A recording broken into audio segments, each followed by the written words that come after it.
राजनीति को समझने का है। मैं आपको ये नहीं कह रही हूँ जाके पर्चा भर के आना, चुनाव लड़ना। भविष्य में कभी आपका होगा तो वो आपका अधिकार है, लड़ना, हिम्मत करना सीखोगे। लेकिन मैं ये सिखा रही हूँ कि हमारे लोगों को किस तरह से भ्रमित किया गया है। तो तुम अछूत रहना पसंद करोगे, अछूत होकर तुम बहुत बढ़िया हो। अगर अब तुम अछूत रहोगे तो वो कहेंगे देख कितना सज्जन आदमी है। अब लेकिन जैसे ही अछूत ना रहोगे, अम्बेडकर वाली होकर यहाँ आ जाओगे, अरे बड़ा बुरा आदमी, राक्षस है, चंडाल है, दैत्य है, दुष्ट है, मैं हूँ, मुझे तो सुपर्णखा कहते हैं।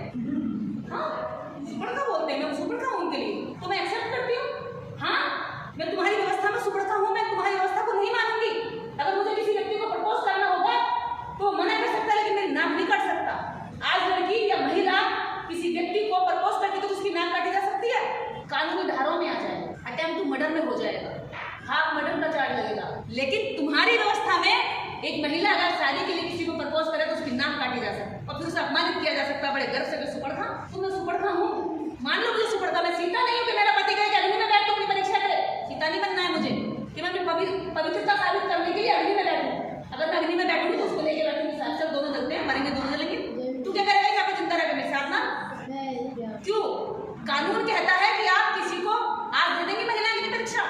महिलाएं पूरा दिन ऑफिस में काम करती हैं, बाहर काम करती हैं, वो तो कितनी कुलीन के साथ में वहाँ बैठती हैं। लड़के होते हैं तो ऐसे तो सबके पति आकर कहने लगेंगे चल परीक्षा दे, रोज औरतें खत्म हो जाएंगी। तो इनकी व्यवस्था में अगर आप ये बात यहाँ इस बॉक्स से निकल कर जाएंगे, किसी तरह से तोड़ फोड़ कर आप यहाँ से बाहर निकल गए, रास्ता तो है नहीं वैसे, लेकिन अगर निकल गए, परिवार से लड़ना पड़ेगा, पड़ोसी से लड़ना पड़ेगा, रिश्तेदारों से लड़ना पड़ेगा, सब आपके खिलाफ हो जाएंगे, रिश्ते खराब हो जाएंगे और वो अपने जो सगे भाई हैं वो भी कहने लगेंगे पागल हो गया, इसका दिमाग चलेगा। और जब यहाँ से निकल कर आप आएंगे तो बाकी ये सब आपको रोकेंगे, फिर आप यहाँ पहुँचोगे और जब आप यहाँ पहुँच जाओगे तो तब आप इस देश के अंदर जो हजारों वर्षों से कब्जा करके बैठा हुआ है, खुद को ज्ञानी मानता है, खुद को विद्वान मानता है, खुद को जाति जन्म के आधार पर बहुत ऊंचा मानता है, ये आपको देखकर अपने आप को छोटा महसूस करने लगता है। इतना बोलना, इतना छोटा कि उसके पास तर्क नहीं होते आपके जवाबों के, आपके सवालों के। हाँ, और जब वो बोना महसूस करने लगता है तो वो अब कोशिश करता है कि इसको कैसे डाउट किया जाए, उस पर रास्ता कुछ नहीं होता। तो क्या करेगा, आपके ही बीच का कोई कमजोर पकड़ेगा, इनमें इस वाले डब्बे में से उठाएगा, इस वाले बॉक्स में का कोई उठाएगा और कहेगा इधर आ, एक बात बताता हूँ कि हाँ बताओ कि ये जो आदमी है ना ये बहुत बुरा तुम्हारे समाज में, ये जो औरत है ना ये बहुत बुरा कर देगी। तो ये कहेगा है, ये तो बोला है बेचारा उसी डब्बे के अंदर है, कहता है भले वो डब्बे के अंदर है, व्यवस्था भी तो डब्बे के अंदर है, लेकिन दिमाग तो उसका भी है अपना, तो जितना उसका चलता वो कहेगा अरे सही ऐसा कर देगी तो इसको जा जाकर खत्म कर देगी, या गाली दे दे, गोबर फेंक दे, कीचड़ फेंक दे, जो करना किससे करवा देगा। जैसे आजकल हो रहा है कि जैसे मैंने कल उदाहरण दिया था कि एमएलए से रिपोर्ट करवा दो इंस्पेक्टर को, एससी एमएलए से एससी इंस्पेक्टर को वोट करा दो, तो बात तो सुलटी जाएगी, बात सुलट जाएगी। तो यही तो ये करवाते हैं, एमएलए वोट देगा कि इंस्पेक्टर नहीं करना है। उनके साथ जो चीजें हैं वो प्रैक्टिस में है, 1000 वर्ष से करा रहे हैं। अब ऐसा ही उन्होंने यहाँ पे जब ज्योतिबा फूले निकले काम करने, तो उन्होंने ज्योतिबा फूले यहाँ से निकले और काम करने लगे तो ब्राह्मण खुद को बोना मानने लगे। जब बोना मानने लगे तो ब्राह्मण के घमंड को चोट पहुंची, अरे ये देखो तो जरा शूद्र जिसको हमने कहा था बस हमारी सेवा कर, और ये कह रहा है कि सब लोग यहाँ आ सकते हैं, बराबर हो सकते हैं, ऐसे कैसे हो सकता है, जब हमने सोचा ही नहीं हमारे पैरों में रहते हैं। तो आज भी वो लोग कहते हैं ना तुम्हारी औकात बताइए ना, कोई सही है, तुम बेकार ही हो साले बेकार, इसी बात को तो कहते हैं कि तुम यही अच्छे लगते हो, एहसास कराते हैं। उसके बाद जब ज्योतिबा फूले ने ये कहा कि भाई तुम यहाँ से निकलो, साफ सुथरे बनो, ऐसे रहो, ज्ञान करो, पढ़ो लिखो भी और आगे बढ़ो, और ज्योतिबा फूले ने कहा कि अंग्रेजों ने स्कूल खोले और उनमें जो है घुसने के लिए मनाही नहीं, चलो पढ़ लो, क्योंकि ब्राह्मण तो अपने गुरु को घुसने नहीं देता, और ब्राह्मण तो गुरु कुछ होता नहीं था। आज तक कोई गुरु भारत में नहीं मिला है, ब्राह्मण झूठ फैलाया जाता है कि बहुत गुरुकुल थे, ब्राह्मण का कोई गुरुकुल नहीं था।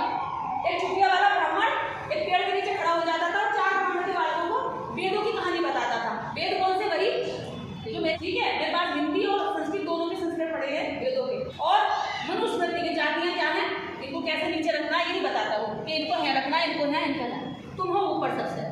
तो ब्राह्मण अपने ब्राह्मण वर्ग को बच्चों को पढ़ाता था, जो कभी पेड़ के नीचे, कभी किसी के घर में आए तो कभी कहीं, उसमें कोई बिल्डिंग खड़ी नहीं करी कभी भी, ब्राह्मण ने कोई निर्माण नहीं किया। याद रखना हमेशा, अगर वो मंदिर है तो वो कब्जा करे हुए हैं बुद्ध के, अगर वो मूर्तियां हैं तो कब्जा करे हुए हैं बुद्ध की, अगर देश की इमारतें हैं तो ब्राह्मण ने एक इमारत नहीं बनाई, मुगलों ने बनाई, अंग्रेजों ने बनाई, ब्राह्मण के राज में एक इमारत नहीं बनी, कहीं कुछ नहीं बना। वो तो अगर राजा रहा है तो उसने नामे इनकम टैक्स के लिए इसके खिलाफ आंदोलन किया। या अगर वो ब्राह्मण राजा रहा है तो उसने हमारे गले में मटका और कमर में झाड़ू दी, उसने कोई बिल्डिंग नहीं बनाई, कोई निर्माण नहीं किया, उस पर है ही नहीं निर्माण करने की क्षमता। वो एक अमर बेल की तरह है। आप मानते हैं अमर बेल? पेड़ की अपनी जड़ होती है, पेड़ अपना प्रोटीन प्रकाश से लेता है, अपने पत्तों को हरा करता है, पानी लेता है और वो सारी मेहनत करता है।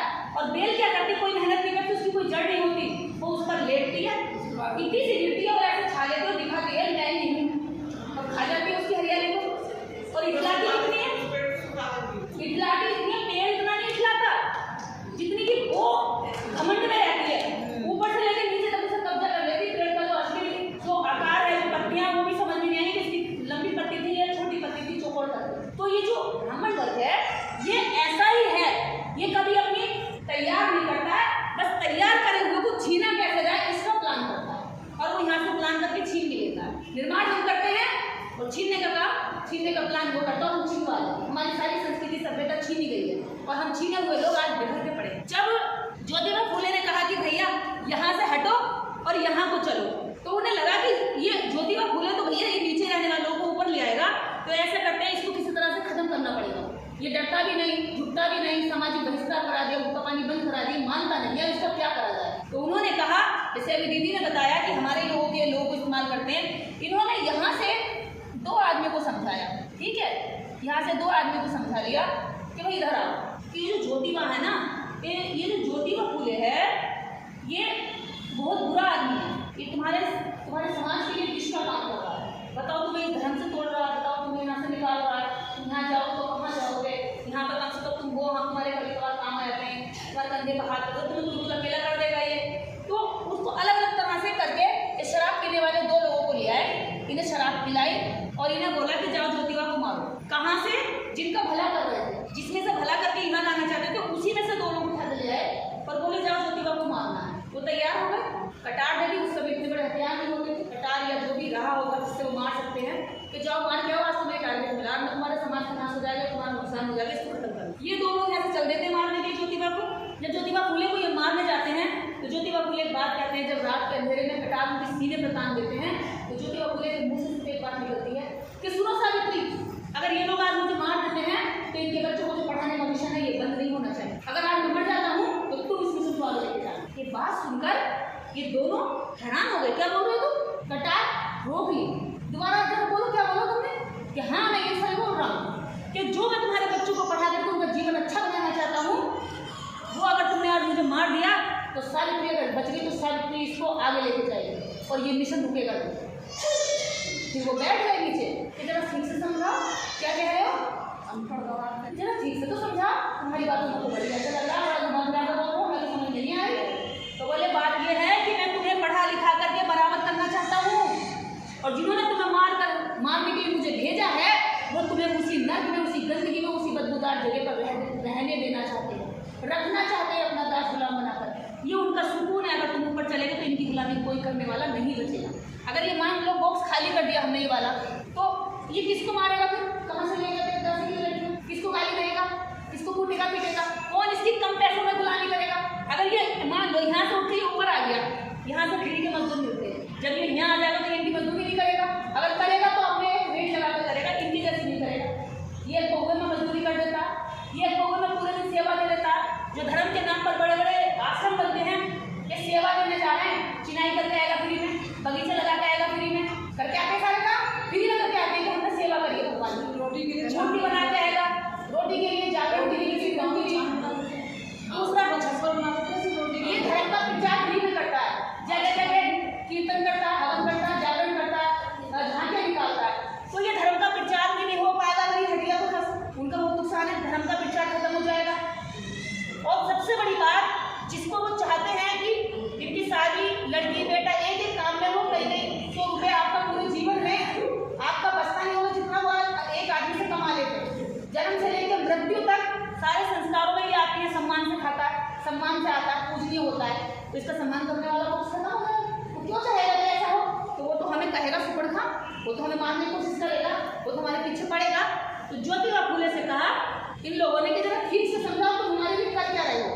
तब उन्होंने कहा कि तुम अगर शिक्षित हो गए, तुम्हारे बच्चे अगर पढ़ गए तो फिर इनके गुलाम नहीं बचे। इसलिए मेरे दोस्त ये तुम्हें मारने के लिए इसलिए मुझे भेज रहे, खुद मारेंगे, ये पाप भी अपने आप मिले रहे, तुमसे मुझे मरवा, ताकि ये कह सके कि जिनके लिए कर रहा था वो ही मार दिया, तुमने कल को बदनाम कर सके। समाज तो है ऐसा, छोड़ दो इसे, ये बहुत बुरा समाज है जो इसके लिए कुछ करता है किसी को मारना। तो दो तरह की सोच समाज में पहुंचा दी, आपके हाथों आपकी व्यक्ति की हत्या करा दी और आपको एक तरफ से बदनाम भी करा दी।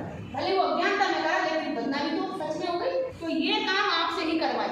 अब अम्बेडकरवाद आपको कहता है कि आपको यहाँ रहना है, सम्मान से रहना और बाकी सबको मानवता का पाठ पढ़ाना। अब ये क्या कहता है कि आप क्यों मेरे गुलाम रहो, लेकिन अम्बेडकरवादी कहता है न तुम मेरे गुलाम हो न मैं तुम्हारा गुलाम, हम सब बराबर हैं। अगर मुझे अधिकार मिल रहा है तो उसके पहले मैं ये ध्यान रखूँ